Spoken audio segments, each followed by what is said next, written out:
Tu as entendu parler des bienfaits de l'exposition au froid et t'aimerais prendre ton premier bain froid, mais tu te poses tout un tas de questions. Comment est-ce qu'on fait un bain froid? Est-ce qu'il y a des techniques à connaître pour rendre le bain froid plus facile? Est-ce qu'il y a des dangers à éviter avec les bains froids? Et bien si c'est le cas, tu es sur la bonne vidéo. Je m'appelle Valentin, ça fait 2 ans que je prends des bains froids et que je documente toutes mes découvertes sur cette chaîne.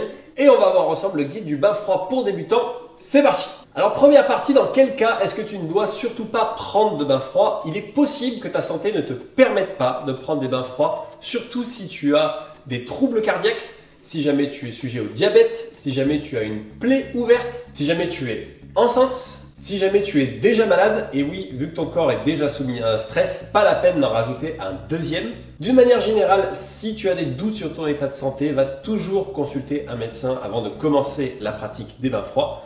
Et enfin, dernière chose, vous êtes beaucoup à pratiquer la méthode Wim Hof qui combine la respiration et le bain froid, mais il ne faut jamais faire les deux en même temps. Ne jamais pratiquer d'exercice de respiration, surtout en apnée, dans un bain froid. Vous avez un risque de faire un malaise, mais si vous faites un malaise dans l'eau, ça peut être extrêmement grave. Donc pratiquez toujours les exercices de respiration et les bains froids de manière séparée. Deuxième partie, de quel matériel on a besoin pour prendre un bain froid? La première chose, il vous faut un bain froid. Vous pouvez utiliser votre baignoire ou une grande poubelle, une cuve, ou tu peux t'équiper d'un bain froid portable loose avec tous les accessoires intégrés. Je te mets un lien en description. Ensuite, il te faudra de la glace pour refroidir ton bain froid si l'eau n'est pas assez froide. Il faudra prévoir une serviette et des vêtements chauds pour te réchauffer après le bain froid. Et enfin, surtout si c'est tes premiers bains froids ou si tu es en nature, il faudrait amener quelqu'un avec toi pour te surveiller. Déjà parce que c'est plus sympa de le faire à plusieurs. Et ensuite, pour ta sécurité, si jamais il t'arrivait quelque chose, vu que tu ne sais pas encore comment ton corps va réagir au froid. Enfin, petit bonus, tu peux terminer avec une boisson chaude parce qu'on va pas se mentir, un bon café ou un bon chocolat après son bain froid, c'est absolument magnifique. Enfin, il y a encore quelques questions que tu dois te poser avant de rentrer dans le bain froid, c'est quand est-ce que tu dois prendre ton bain froid? Tu peux le prendre le matin pour profiter du rush d'adrénaline que va te donner le bain froid. Tu peux le prendre après ta séance d'entraînement si tu veux favoriser ta récupération. Si tu veux en savoir plus sur la récupération sportive grâce au bain froid, je te mets une vidéo juste ici. Et si jamais tu es du genre à avoir du mal à t'endormir, eh bien je t'invite à ne pas prendre de bain froid le soir parce que ça va t'augmenter en énergie et tu veux l'inverse pour pouvoir t'endormir.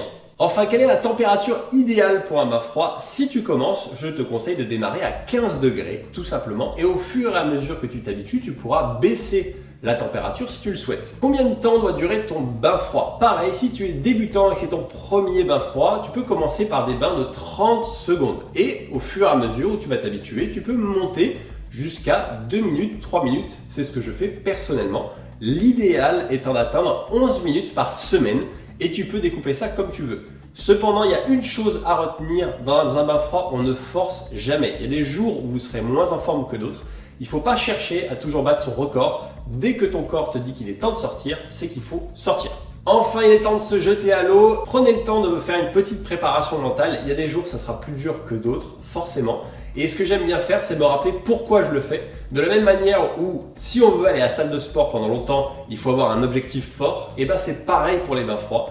Personnellement, j'aime bien me rappeler que je fais ça pour tomber moins malade, pour être moins frileux, pour devenir une meilleure version de moi-même, et ça m'aide à me motiver avant de rentrer à l'eau. Une fois qu'on est rentré à l'eau, il va se passer quelque chose, ton instinct de survie va se réveiller. Tu vas avoir une envie folle de sortir du bain froid, c'est normal. C'est comme si tu étais agressé par un tigre, ton cerveau va réagir de la même manière. Et donc on va faire 2 choses pour le calmer. La première, il va falloir calmer sa respiration.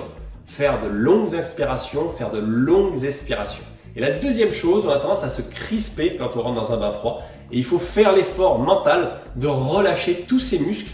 Et de cette manière, on va pouvoir indiquer au cerveau qu'en fait, on n'est pas en danger de mort et qu'il peut désactiver le mode instinct de survie. Et tu vas voir, au bout de 30-40 secondes, cette sensation de panique, elle passe et tu as fait le plus difficile. Bravo à toi. Enfin, il peut se passer autre chose dans le bain. Tu peux avoir des douleurs aux mains et aux pieds. Et bien oui, c'est des extrémités, elles sont plus sensibles que le reste du corps. Ce que tu peux faire tout simplement, tu peux sortir les mains de l'eau. Ça t'aidera et pour les pieds ça va être plus difficile, il va falloir t'équiper de chaussons en néoprène pour qu'ils soient moins exposés au froid directement. Enfin il est temps de sortir de l'eau mais avant de te jeter sur ta serviette et de vite te sécher, en fait je t'invite à laisser ton corps se réchauffer naturellement. C'est comme ça qu'il va apprendre à produire de la chaleur tout seul Et surtout, si ton objectif c'est d'être moins frileux, c'est l'exercice idéal pour développer les graisses brunes qui vont te permettre de devenir moins frileux. Et enfin, si tu as écouté le bonus, il est temps de savourer un bon chocolat chaud, une bonne tasse de café.